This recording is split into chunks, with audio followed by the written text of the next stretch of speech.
ఉంటుంది అని అంటున్నారు. అది ఎలా సాధ్యమవుతుంది? అయితే ఇప్పుడు అంతకుముందు పిల్లలు ఎంతమంది ఉండేవాళ్ళు కుటుంబంలో మనం గమనించాం. 4, 5, 6, 10 మంది కూడా ఉన్న కుటుంబాలు కూడా ఉన్నాయి, 10 మంది పిల్లలు ఉన్నవాళ్ళు. కానీ రాను రాను అది తర్వాత తగ్గిపోతూ ఇప్పుడు ఒక్కరే ముద్దు అనే ఆలోచనకు వచ్చారు. బట్ ఇప్పుడు ఏపీసీఏ మాత్రం 2 కాదు 3 ఉండాల్సిందే అని అంటున్నారు. బట్ ఏంటి మరి అంతమంది ఉంటే వాళ్ళని పోషించడం ఎలా? గవర్నమెంట్ నుంచి ఎలాంటి హెల్ప్ అందుతుంది? జీవన ప్రమాణాలు మెరుగుపడాలి అంటే, వాళ్ళు ఇక్కడ నుంచి తరలి వెళ్లకుండా ఉండాలి అంటే మనం ఇక్కడ చేయాల్సిన పని ఏంటి? మరి 3 అనేది ఎంతవరకు సేఫ్? మీట్లో ఉన్నారు ప్రస్థాన్ గారు, మీట్లో ఉన్నారు. Good morning madam. Good morning. Good morning ప్యానెల్లో ఉన్న పెద్దలు, ప్రైమరీ వీక్షకులకు కూడా గుడ్ మార్నింగ్. ఇప్పుడు మనం ఎంచుకున్న సబ్జెక్ట్ చూస్తే యాక్చువల్గా మన ఆంధ్రప్రదేశ్కి సంబంధించి జనాభా నిష్పత్తి వృద్ధి రేటు ఎలా పడిపోయింది అదొకటి. ప్రపంచవ్యాప్తంగా జనాభా ఎందుకు కొన్ని దేశాల్లో డ్రాస్టిక్గా పడిపోయింది, హ్యూమన్ బీయింగ్స్ లో వచ్చిన చేంజెస్ ఏంటి, అసలు సంతానాన్ని కనాలంటే వాళ్ళ బాధ్యత తీసుకోవాలి, ఒక కుటుంబ వ్యవస్థ నెలకొల్పాలి, ఆ కుటుంబ వ్యవస్థ సొసైటీని బలంగా ఉంచుతుంది అనేది పాయింట్.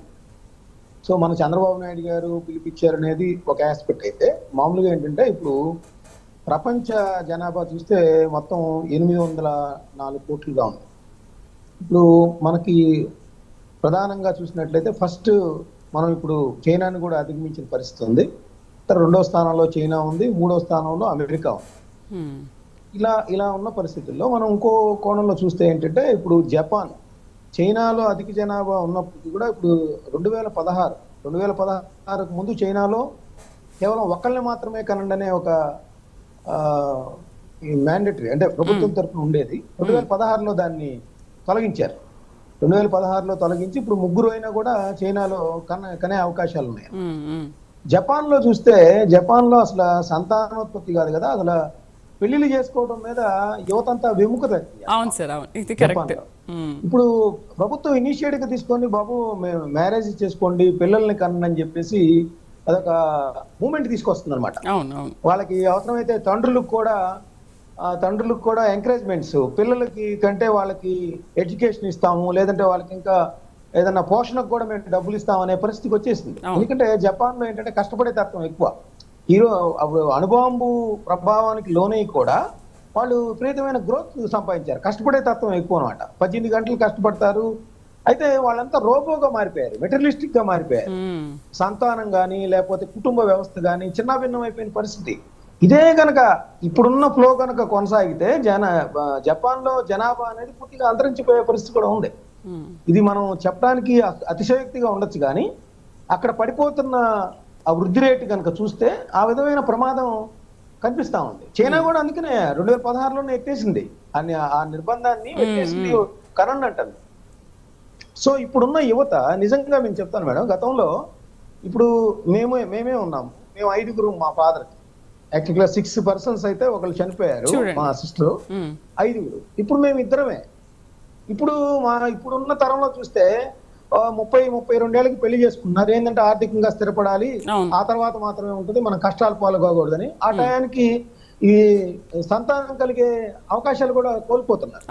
సో ఇంకోటి, ఎవరికి సహనం గాని వాళ్ళని పెంచి పోషించే శక్తి సామర్థ్యాలు ఎవరు కూడా తీసుకోవట్లేదు. ఆ బాధ్యత ఓన్లీ ఎంజాయ్మెంట్ మీద దృష్టి పెడుతున్న పరిస్థితి అయితే కనిపిస్తాం. ఇది ప్రపంచవ్యాప్తంగా ఉన్న యాటిట్యూడ్స్ అనమాట. యాటిట్యూడ్స్ ఈ విధంగా పెరిగిపోయిన పరిస్థితి. గతంలో సంతాన లక్ష్మి అనేవాళ్ళు, 10 మంది సంతాన లక్ష్మి అంటే మనం ఒక ఆరాధ్య దైవంగా భావిస్తాం, అట్లా పేరు పెట్టేవాళ్ళు. అలాంటి పరిస్థితి పోయి అసలు ఇంట్లో ఆడపిల్లలు అలా తిరుగుతా ఉన్నా కూడా, లేదంటే సంతానం అంతా ఎక్కువగా ఉన్నా కూడా కలకల్లాడుతూ ఉంటున్నానేవాడు.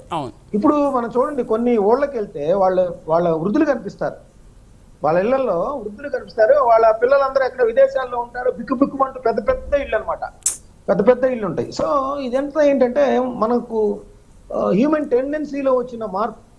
సో దీన్ని దృష్టిలో పెట్టుకొని చంద్రబాబు నాయుడు గారు సరే ఇప్పుడు మనం సంక్షేమ పథకాలు, ప్రభుత్వ బాధ్యతలు అవన్నీ చూసుకుంటే ప్రభుత్వం బాధ్యతగానే వ్యవహరిస్తుంది. ఈ ప్రభుత్వమే కాదు, జగన్మోహన్ రెడ్డి గారి ప్రభుత్వం అయినా మన రాజ్యాంగంలో ఏంటి, ఎవరైతే ఉన్నారో ప్రాథమిక విద్య కానీ వాళ్ళు హై స్కూల్ వరకు ఈ రోజు మనం ఫ్రీగా ఎడ్యుకేషన్ ఇస్తున్నాం.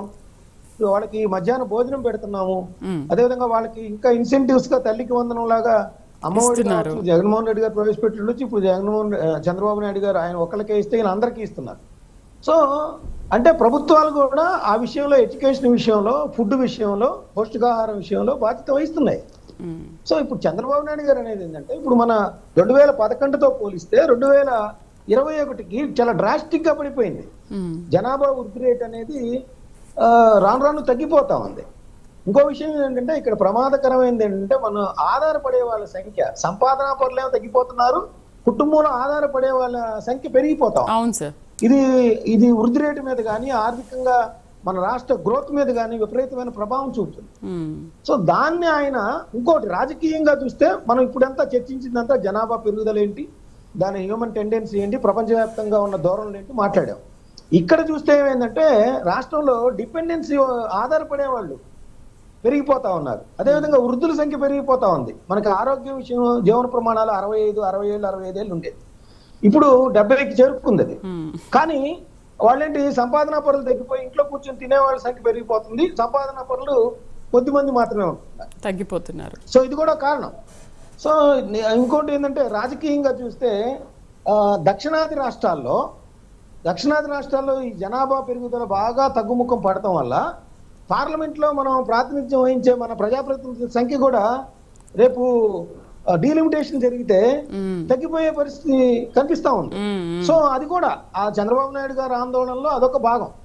అందువల్ల ఆయన ఏమంటారు, ఇప్పుడు 1994లో 2 కంటే ఎక్కువ ఉంటే స్థానిక సంస్థల్లో పోటీకి అనర్హులు అని చెప్పాం. అవును, ఈ రోజు ఏం చేస్తాం, దాని చట్టం తీసుకొచ్చాం. బాబు మినిమం 2 ఉండాలంటున్నాం. మినిమం 2 ఉండాలి, 2 ఉంటేనే ఇంకా ఎక్కువ కనండి అంటున్నాం. అంటే ఏంటంటే ఇప్పుడు వృద్ధుల్ని చూసుకునే వాళ్ళు కానీ లేకపోతే ఇప్పుడు మన భారతదేశంలో మనం చూసినట్లయితే 0 నుంచి 35 సంవత్సరాల మధ్య ఉన్న వాళ్ళు మనకి ప్రపంచంలోనే అత్యధిక మంది ఉన్నారు. మనకు చూసినట్లయితే ఎంత ఉన్నారు, దాదాపు 2023కి ఇది 808 మిలియన్లు ఉన్నారనమాట. అంటే ప్రపంచంలో ఎక్కడా కూడా యువత ఇంత పెద్ద ఎత్తున ఉన్న దేశం ఎక్కడా లేదు. సో ఈ యువతకి ఏదైతే స్కిల్ ఆధారితంగా వాళ్ళకి ప్రొఫెషనల్ కోర్సులు కానీ ఉపాధి అవకాశాలు కానీ ఎక్కడికక్కడ, అంటే ఇప్పుడు ఆంధ్రప్రదేశ్ మన ఇండియాలో వీళ్ళు బెంగళూరుకి వెళ్తారు, హైదరాబాద్కి వెళ్తారు, అట్లా కాకుండా మనం కూడా ఇక్కడ సెల్ఫ్ సఫిషియెంట్ గా ఇక్కడ ఉపాధి కల్పించుకోవాలనేది ఇదే ఆస్పెక్ట్ ఏపీకి సంబంధించి. సో నేనేదంటే యువతకి ఉన్న శక్తి సామర్థ్యాలని పూర్తిగా ఇప్పుడు జపాన్ లో లాగా ఉపయోగించుకోలేకపోతున్నాం మనం ఎక్కువగా. ఏంటంటే ఇప్పుడు మనం చూస్తే ఒక 30 సెకండ్స్ మేడం కంప్లీట్ చేస్తాను. మన ఆంధ్రప్రదేశ్కి వస్తే చూడండి 1,41,00,000 కార్డులు ఉన్నాయండి, రేషన్ కార్డులు. నీతి ఆయోగ్ ఏమో మనం బాగా వృద్ధిలోకి వచ్చేస్తున్నాం అంటుంది.